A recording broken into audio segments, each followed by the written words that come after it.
what a great time to be a Giant, be a fan of the Giants. Like, we have something going here. We're building something special, and you can see it from the outside and inside. It's even more beautiful. Reflecting on everything that got me here, just to see that uniform, and I watched. That's the team I watched the most growing up because my dad was a Giants fan. So once a Giant, always a Giant. For me, it's only a Giant. Welcome, everybody, to a special game day edition of All In with Art Stapleton, a New York Giants podcast brought to you by NorthJersey.com and The Record. I'm your host, Art Stapleton, and we have reached the final week of the regular season. And unfortunately for the New York Giants, unlike Brian Daboll's first season, the second season will end today at MetLife Stadium. But for the second straight year, the season ends at the hands of the Philadelphia Eagles. Win or lose, the Giants will pack it on up on Monday at 1925 Giants Drive, and it'll be see you in the offseason program. Late March, early April is when the players will start trickling back in. Obviously, we'll be with the team, at least the front office and the coaching staff at the Combine, and then we'll have draft stuff in April. But for the 2023/24 New York Giants, the season ends today against the Eagles in a game that means a lot to Philly, especially if Dallas loses to Washington. But for the Giants, it's all about draft placement, questions about next season, questions about the 29 free agents the Giants have. At the top of the list, Saquon Barkley. Will this be his last game? No one really knows for sure. Barkley can't say for sure. The Giants don't know for certain if they even allow him to hit free agency. There's the franchise tag for the second year in play. That'll pay him around $12.5 million. That'll be a raise from what he made this year, 10.1. But in reality, the Giants have to make decisions based on where they're going in the future. And do they want to pay Saquon Barkley $12.5 million? But those are questions for the offseason. Right now, let's focus on today. And really one of the biggest stories pregame for this game is the status of Sterling Shepard. And the longest tenured Giant, I think we all see the writing on the wall, the idea that this is going to be Shep's last game as a Giant. And from everything that I've heard and in talking to Shep in front of cameras for interviews and just having conversations, really for the past month or so, especially this week, is that I do get the sense that he believes it's time to dedicate to his family. He's got two young daughters, 5 and 4, Callie and Cassie. He's got a family that now has just increased, his immediate family.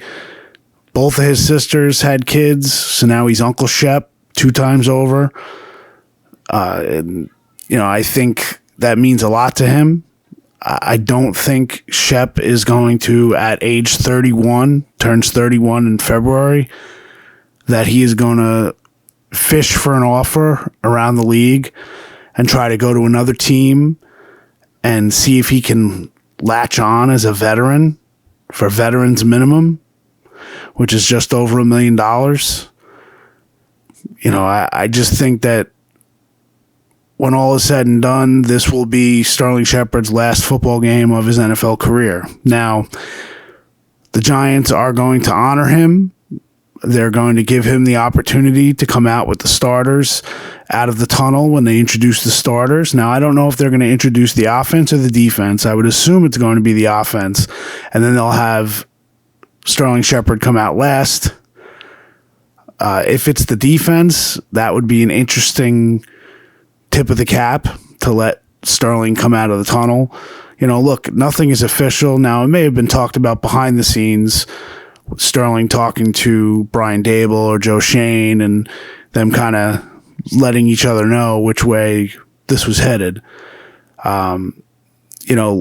look, there's going to be a lot of debate. I know there were some fans on social media when I put it out there that they were going to kind of honor him with that, let him come out of the tunnel, let the fans kind of give him a cheer. There are fans who want to pick apart his resume and say Sterling Shepard did not live up to, a second round pick, and start throwing around all the injuries that he's had, and if you want to start talking about the concussions and the turf toe that sidelined him for a while, and then obviously the Achilles, and then the torn ACL at the end of 2 years ago, the Achilles, then last year was the torn ACL in week 3 against the Cowboys on the final play of the game at MetLife. You think about the Achilles injury, both of them at MetLife. You don't hear anybody crying for Sterling Shepard that the turf claimed him 2 years in a row, but you hear it all about players from opposing teams that come and get injured at MetLife. So, it's all about perspective. I've covered every snap of Sterling Shepard's career with the Giants. It's the first player since I got on the beat that I've actually seen beyond his rookie contract and covered every snap, first to last, as a Giant. I joked with Justin Pugh that, I was here to see all of his snaps with the Giants, and then, he went out west to Arizona, and now he's back, and he's finishing up with the Giants, most likely not coming back next year. My guess is this will be it for him, too. I guess it's possible that he ends up coming back, but he said he doesn't want to play anywhere else, and I don't think Sterling Shepard wants to play anywhere else either. Now, for all the ideas that, Sterling Shepard just didn't do enough, he didn't win enough, there are a lot of players in this franchise, 99 years, that have been honored as great players, good players, valuable players, important players to the history of this franchise, that do not have Super Bowl rings, that do not have playoff wins next to their name. And Sterling Shepard, unfortunately, falls into that category. He was injured last year, made the playoffs, the Giants did in Dable's first year. And, as much as Shepard will get credit for being on that roster, he wasn't on that team. So he only played in one playoff game. We all know what the playoff game was back in Green Bay in 2016. When, you had the boat trip. He was there on the boat as a rookie with Victor Cruz and Odell Beckham Jr. and, all the people that were rumored to be on there, Roger Lewis, I think there were rumors of Justin Bieber being on that boat in Miami. But you see what Sterling Shepard has become, 8 years. He has statistics that, would suggest an up and down career, exactly what he's been. Up and down, has fought through a lot of tough injuries. There were people screaming and yelling saying that he should have retired after his second concussion back in, I think that was 2017 or 2018. So, what he's overcome as a Giant, and to be someone now this year. And look, this has not been an easy year for Sterling Shepard. He's barely playing. The front office brought him back for just over $1 million. Last year, he took a pay cut to stay. People kind of forget that. This time last year, he was one of the biggest cheerleaders on the team. And his teammates love him. And I thought that was interesting that Sterling Shepard this week said he wants to be known as a good teammate. And he wants his teammates, when they're asked, who's your favorite teammate, he wants to be on people's lists. And I think that says a lot to who he is. Tough as nails. His signature plays. Caught a touchdown in Dallas in his first game as a rookie. They ended up winning that game. Ben McAdoo's first game. That year they made the playoffs. Sterling Shepard caught passes in touchdowns in Daniel Jones's first game down in Tampa. He's caught touchdowns in Philly. When you consider his big moments, had a huge moment against Washington when Josh Norman decked him coming across the middle, held on to the pass, then flexed on Norman. Then a year and a half later, down in Washington, that block on Josh Norman, we put out video on Twitter this week, so make sure you check that out. That sprung Saquon Barkley for a long run that day. You know, Shepard is 2 catches behind. He is 6th right now, all time in receptions in the 99-year history of the Giants. 6th. And he's 2 behind Jeremy Shockey to finish in the top 5. Now, I don't know about you, but I would think in the 99-year history of the New York Giants, if you finish the top 5 in any category, any positive category, that's pretty something special. So it'd be interesting to see if he gets a little bit more playing time on Sunday. Obviously, he wishes he had that one catch back that he dropped against the Rams late. If that were the case, he would only need 2 catches this week. Plus, had he gotten that catch last week, who knows? Maybe that game ends differently. So, want to run through some of the other things to watch for. I don't believe Deonte Banks will play. He finishes with 11 passes defensed, the second most by a rookie in franchise history. Saquon Barkley, he has 916 rushing yards right now. If he gets over 1,000, it'll be his 4th 1,000-yard rushing year. Only Tiki Barber with 6 and Rodney Hampton with 5 have more in franchise history. And Barkley's tied for 8th in all-time rushing touchdowns. He has 33. He's tied with Ron Johnson. He's 1 touchdown behind Frank Gifford for 7th place and 2 touchdowns behind O.J. Anderson for 6th place. Bobby Okereke has had an unbelievable year. He has 141 tackles. That's 3rd most in a single season in franchise history. That's behind Michael Barrow, who had 150 in 2003, and Blake Martinez, who had 151 in 2020. So Okereke needs 11 tackles to set the record. Now, it's worth noting that he will have played 17 games while those other 2 guys did it in 16 games. But still a very good season for Bobby Okereke.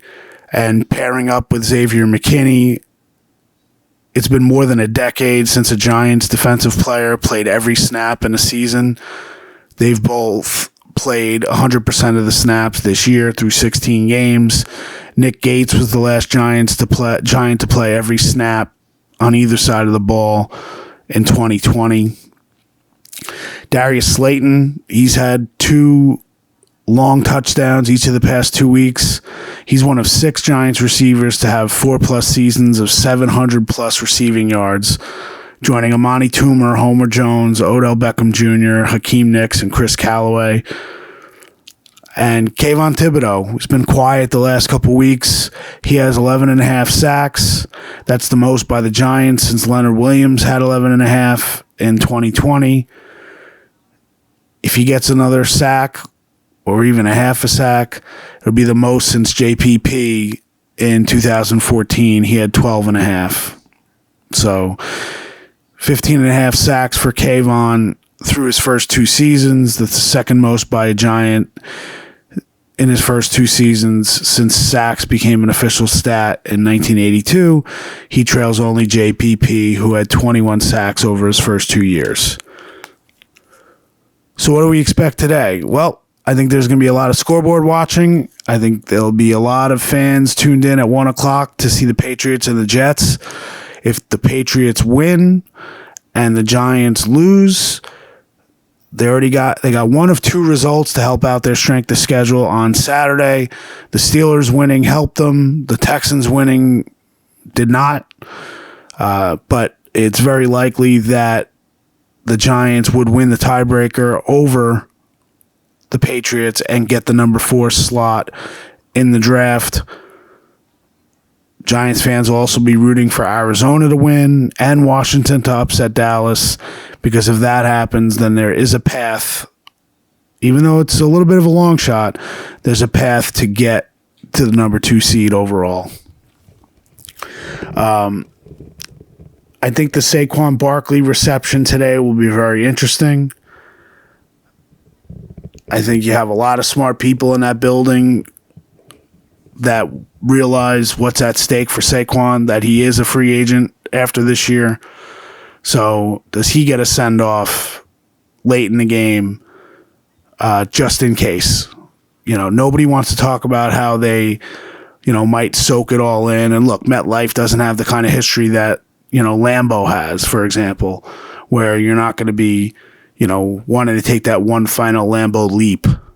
But the scene tomorrow, well, later on today, will be what's most interesting is that how do the Giants react to this game? If they win, you don't want to treat it like the Super Bowl. But look, let's be honest. I think it's 3-17 in their last 20 games against the Eagles. So, they never beat this team. If they beat them and somehow Philly does not gain momentum and loses next week in the playoffs, then maybe the Giants had a hand in that and continuing that momentum. But I do think there is a large segment of the fan base, and rightfully so, is fixated right now on the draft order and what the Giants will do with their first pick. Will they go quarterback? Will they go receiver? Will they go offensive line?